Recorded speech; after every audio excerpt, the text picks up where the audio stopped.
welcome to another, as I always say, and they truly are, special editions of Mysteries of the Superstition Mountains. As a matter of fact, today we're going to share with you the story of camels in Arizona.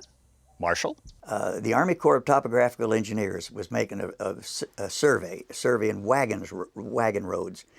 California had been acquired, and people out in California were demanding railroads. But before the railroads, you had to have a road. The railroad wasn't going to be built for a while.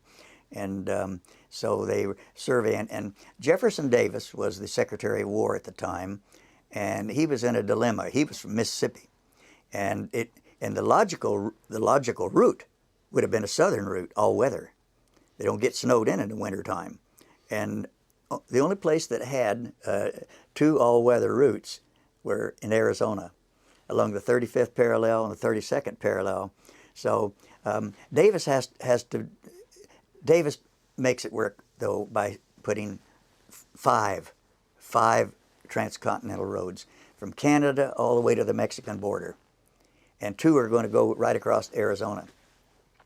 Well, the one that's going to go across the 35th parallel, there's a lot of land. You go a long ways. You got to go a long ways without a drink of water, and there's not much to browse along the way, and not any people either to deal with to supply you. And so they've got a problem, and they're thinking we need a beast of burden that can carry more freight and baggage than a mule, and can go faster than a mule, and can go a long ways without a drink of water. And Jefferson Davis suggests camels. Well, so they imported a couple of boatloads of camels, and got another problem here. The camels refuse to learn English. They're stubborn and cantankerous, and they smell bad, and they're ugly. And they spit. Yeah, and they spit on you. And the the mule skinners just hated them. And they frightened the horses and frightened the mules, and so just the mere presence of them. So they weren't too popular with the teamsters, so the logical thing to do is import camel drivers from the Middle East. And the most famous of them was a fellow named Haji Ali. But they couldn't pronounce that very well, so they just called him Hi Jolly. He became Hi Jolly. And he was actually half Greek, as he wasn't a full-blooded Arab. But anyway, Hi Jolly loves camels. He's really America's first and only camel whisperer. He sings to them, and they respond. And the whole experiment with camels is a huge success. They even pitted a race one time between mules pulling a wagon and camels pulling baggage, and the camels beat them by hours to a destination.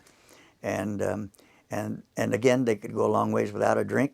And when they got to the Colorado River one time, coming back from the first trip over, they were bringing them back, and they were trying to drive them across the river, and the mules drowned. And they were later retrieved by the Wallapai down below, and they had a feast that night on the drowned mules.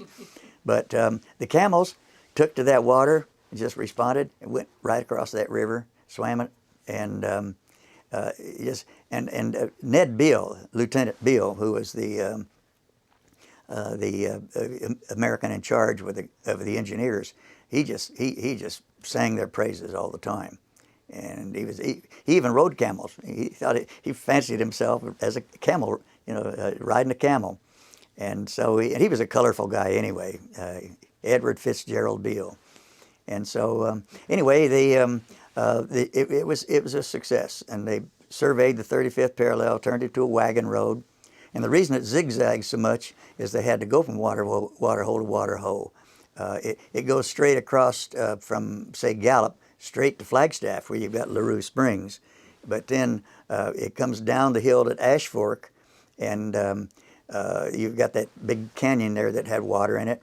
And then at Seligman they have to go way up to Valentine, Hackberry, and Peach Springs, and then they drop back down again to Kingman. Now today I-40 just goes straight across. And the railroad had to do the same thing because the railroad, those were water guzzlers, and you could only go about 15 miles between water stops with those smaller engines. So so that's why the rails also followed the springs, and then they later when the diesels came along, you didn't have to water them so often, so they changed the line, and that's why that's why we left Ash Fork.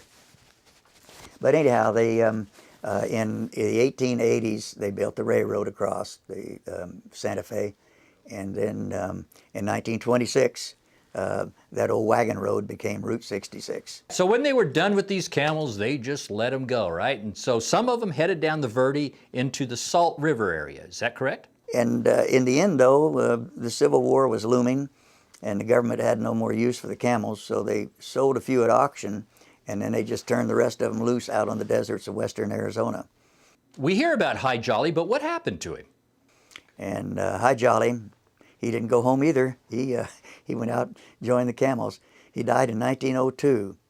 And the story is there was he heard that someone told him there was a sick camel out in the deserts, and he went out to nurse this animal, and they found him there. They found his body there a few days later, and he and the camel had both died, and he had his arms around the camel.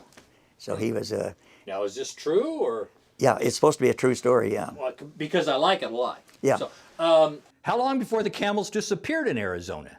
Well, their descendants were found in the 1940s. At one of the last of the original camels. They found one down in Baja California, believe it or not, many years later. So a lot of them lived out long lives. They lived long lives anyway. Well, there you go.